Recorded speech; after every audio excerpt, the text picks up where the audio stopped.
Should you buy an electric vehicle to save money and the environment? Is a full HD video tutorial to help you decide.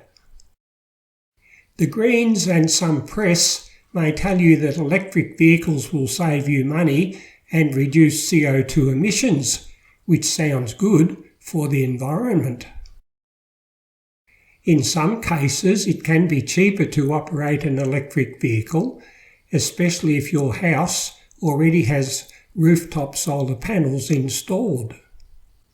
But if you wish to install solar panels to get free electricity, it will cost you about $10,000 for the installation. You can buy a lot of petrol for $10,000. But if you are renting and have to charge your EV at a public charging station, the cost per kilometre can be higher than for petrol, and the wait time much longer. Electric vehicles depreciate much quicker than ICE vehicles is a fact. If you bought a basic Tesla Model 3 in 2020, the cost was about $60,000. After 2028, when the battery is out of warranty, that car could be worthless. The other problem for early adopters is Chinese-made EVs are now much cheaper and have better batteries, faster charging and greater range. This is resulting in all second-hand EVs becoming next to worthless. Ill-informed politicians won't tell you that electric vehicle batteries are full of toxic components, and there is no affordable way to recycle the components, so the batteries will end up in landfill. The Greens won't tell you that it takes more energy to produce an EV than an ICE vehicle, or that over half of the energy to produce an EV comes from fossil fuels.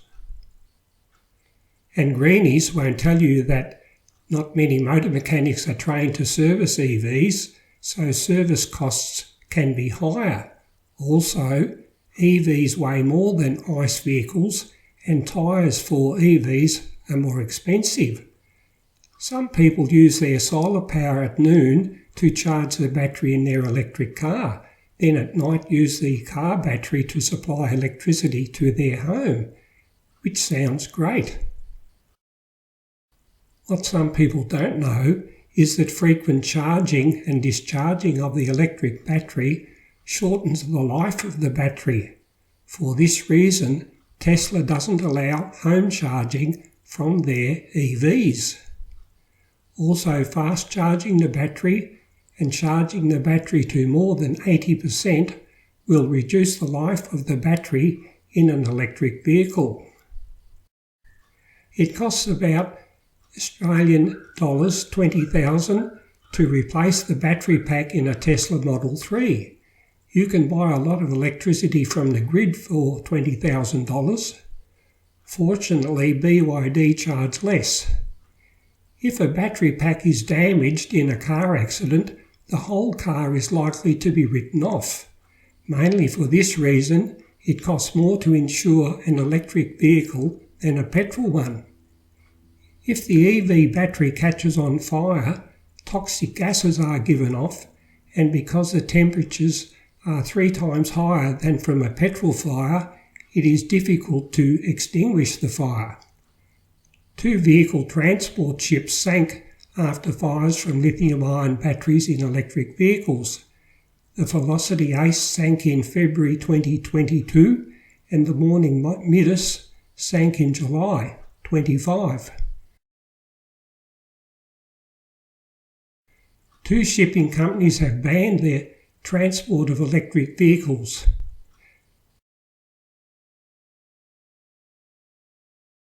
When Hyundai or BMW and other manufacturers sell same-size vehicles as EV and ICE powered, the electric equivalent vehicles always cost much more.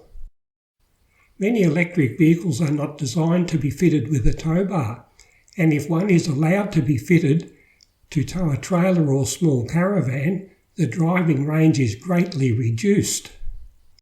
The Australian government relies on fuel excise tax to help pay for roads.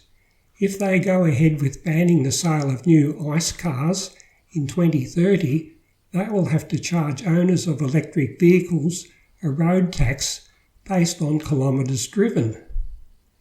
There are dozens of other reasons why Australian government should not ban the sale of new ICE cars or diesel trucks and tractors, especially in rural areas and for farmers. Also, how does the government get electric power to rural areas of Australia for charging stations? And who will pay for fast EV chargers across the Nullarbor or from Adelaide to Darwin?